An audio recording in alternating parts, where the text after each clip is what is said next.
आज हम करने वाले हैं 11वीं कक्षा की अकाउंट्स का सेकंड चैप्टर। ठीक है, इसके ऊपर 2 वीडियोस पहले बना चुके हैं और इस वीडियो में हम सीखेंगे जीएसटी के बारे में। ठीक है, तो जीएसटी क्या होती है? और देखिए 2017 में सेंट्रल गवर्नमेंट ने जो टैक्स का नया सिस्टम इंट्रोड्यूस किया था जिसको हम कहते हैं जीएसटी। जीएसटी में पहले भी बहुत सारे टैक्स लगते थे। जब भी कोई माल हम कहीं से कोई सामान कहीं से ख़रीदते थे या सर्विस लेते थे, उसके लिए हमें अलग अलग तरह के टैक्स पे करने पड़ते थे। पर ये जो सिस्टम था ये काफ़ी डिफ़िकल्ट था, क्योंकि इसमें जो टैक्सेस थे वो काफ़ी सारे थे। उनको अलग अलग एक तो कलेक्ट करना, ठीक है, और उनकी कैलकुलेशन वगैरह, ये थोड़ा सा डिफ़िकल्ट काम हुआ करता था।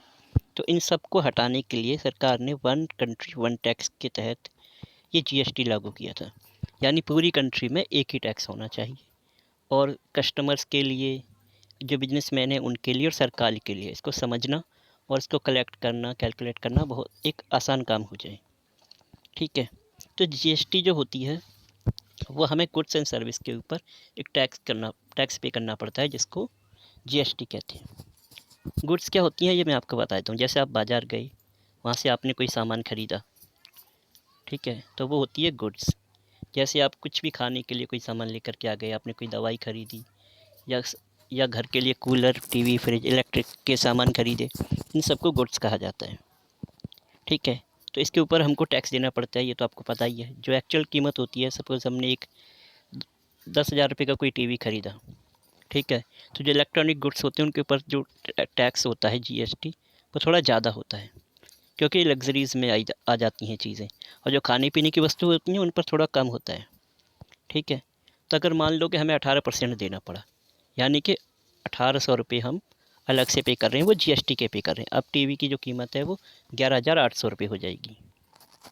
ठीक है, इसी तरीके से हम अगर वो सिनेमा हॉल में जाते हैं मूवी देखने के लिए, तो वहाँ पर भी जो टिकट प्राइस होता है उसके ऊपर हमें जीएसटी पे करनी पड़ती है। ठीक है, तो इस तरीके से अगर हम कोई भी गुड्स या सर्विस लेते हैं तो हमको उसके ऊपर एक टैक्स पे करना पड़ता है सरकार को, जिसे हम जीएसटी कहते हैं। ठीक है, पहले बहुत सारी टैक्स पे करनी पड़ती थी, अलग अलग तरह के अलग अलग टाइम पर, जो कि स्पेशली बिजनेसमैन और सरकार के लिए काफ़ी एक क्रिटिकल काम था। लेकिन अब ये बहुत ही सिंपल हो गया, क्योंकि सिर्फ सिंपल टैक्स है, जनता को भी एक बार भरना है, सरकार को भी एक बार लेना है, और बिजनेसमैन है उनको भी एक बार देना पड़ता है। ठीक है, तो जो जीएसटी है वो 2 तरह की होती है, एक स्टेट जीएसटी, एक सेंट्रल जीएसटी। ठीक है, जो सेंट्रल जीएसटी यानी कि जीएसटी का वो हिस्सा, वो टैक्स जो कि सेंट्रल गवर्नमेंट अपने पास रख लेती है, उसको कहते हैं हम सीजीएसटी, सेंट्रल जीएसटी। ठीक है, और एक होती है स्टेट जीएसटी, यानी कि हमारे जीएसटी में से वो हिस्सा जो कि हम राज्य सरकार को दे रहे हैं। ठीक है, सपोज़ हमने वही 10,000 रुपये का टीवी ख़रीदा, 18% उस पर टैक्स लगा।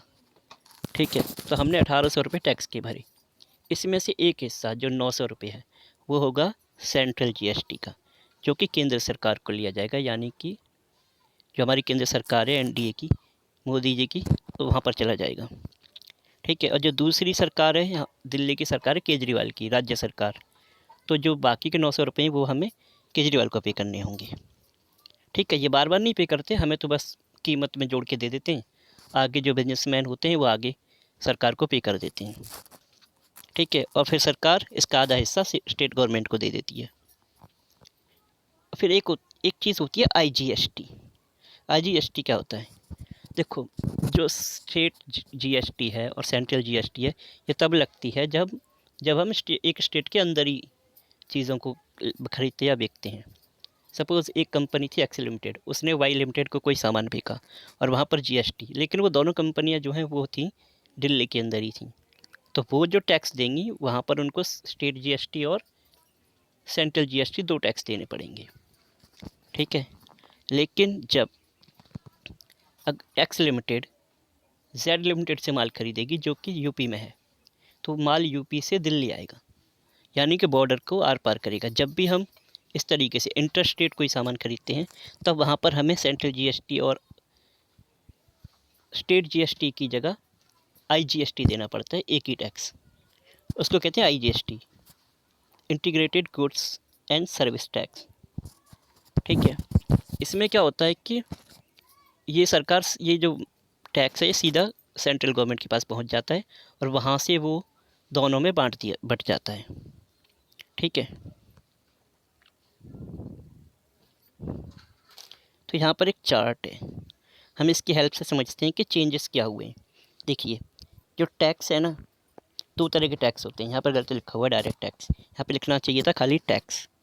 दो तरह के होते हैं, एक डायरेक्ट टैक्स होता है, एक इनडायरेक्ट टैक्स होता है। तो सबसे पहले हम सीखते हैं डायरेक्ट टैक्सेस क्या होते हैं। जब भी हमारी कोई इनकम होती है, जैसे कि एक एक्स लिमिटेड एक इंसान है मिस्टर एक्स, उन्होंने क्या किया कि वो साल में 5 लाख रुपए कमाते हैं। सरकार ने कह रखा है कि 3 लाख पर तो कोई टैक्स लगेगा नहीं, ऊपर जितना कमाओगे उस पर टैक्स लगेगा। तो मिस्टर एक्स की इनकम है 5 लाख रुपये पर एनम। ठीक है, यानी हर साल वो 5 लाख रुपये कमाते हैं और सरकार ने बोला हुआ है कि 3 लाख रुपये पर कोई टैक्स नहीं लगेगा। तो जो 2 लाख रुपये वो एक्स्ट्रा कमाते हैं उस पर उनको टैक्स देना होगा। ठीक है, तो 2 लाख के ऊपर उनको 5% के हिसाब से, यानी कि 2 लाख का 5% हो गया 10,000 रुपये पे करने होंगे एज अ टैक्स। तो इसको कहते हैं हम इनकम टैक्स और डायरेक्ट टैक्स।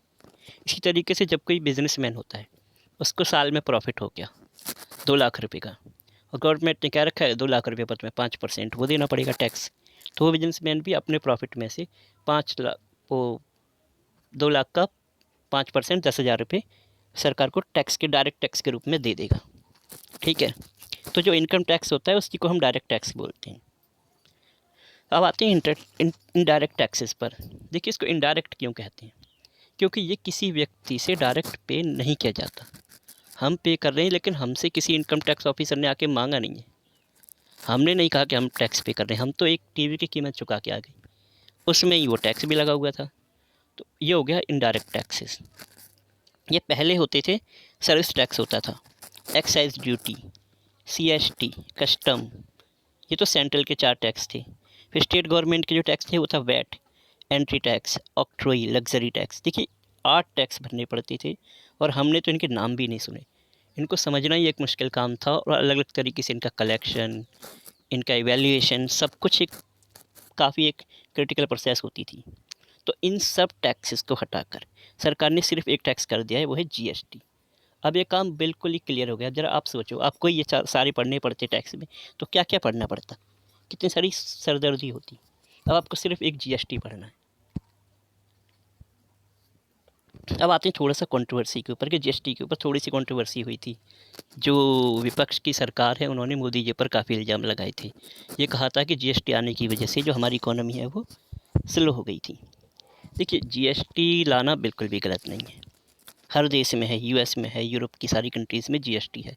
क्योंकि टैक्स को जितना सिंपल बना के रखोगे, बिजनेस करना उतना ही आसान काम होता है। जब बिजनेस करना आसान काम होता है तो लोगों के लिए जॉब्स भी बनती हैं। तो GST बिल्कुल भी नेगेटिव नहीं है। हाँ, GST की टाइमिंग थोड़ा सा ये कह सकते हैं कि मोदी जी ने जो पहले वो किया था, नोटबंदी की थी और उसके बाद में GST ले आए थे बैक टू बैक, तो उसका थोड़ा सा असर हो गया था उस समय, पर उसका कोई ज़्यादा नुकसान नहीं हुआ। ये एक कड़वी दवाई की तरह थी जो लॉन्ग टर्म में हमें बहुत अच्छे रिजल्ट देगी। हाँ, ये बात ज़रूर है कि फिर उसके बाद में बैक टू बैक ये बीमारियाँ आ गई। हमारे देश की जो वो है इकोनॉमी है वो थोड़ी स्लो चल रही है, पर कोई बात नहीं, इस तरह की हरकतें इस तरह की जो इवेंट है वो हमेशा होते रहते हैं, इसमें ज़्यादा घबराने की ज़रूरत नहीं है। ये जो पॉलिसी है GST काफ़ी अच्छी है हमारे देश के लिए, हमें आगे जाकर काफ़ी अच्छे पॉजिटिव रिजल्ट देखने को मिलेंगे। तो ठीक है, हम अपने इस वीडियो को यहीं पर ख़त्म करते हैं और हम अगले वीडियो में स्टार्ट करेंगे चैप्टर नंबर 3।